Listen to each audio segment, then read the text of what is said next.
سلام به دوستان گلم، خیلی خوش اومدیم به این ویدیو. امروز میخوام بهتون بهترین لانچرهای ویندوز یا همون کامپیوتر یا سیستم رو معرفی کنم. برای چه کاری؟ برای بازی، دانلود بازی.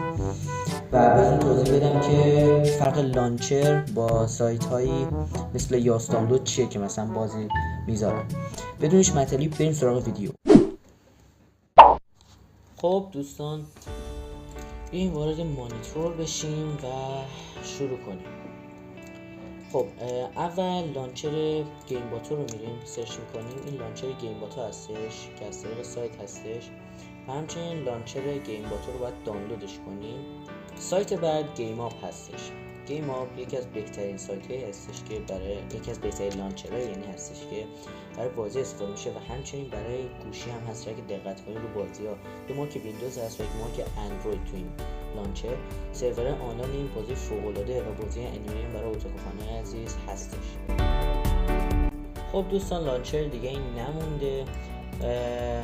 خیلی ممنون میشم ویدیو رو لایک کنین و کانال ما ساب داشته باشین. دمتون گرم، خیلی بهم انرژی میدین.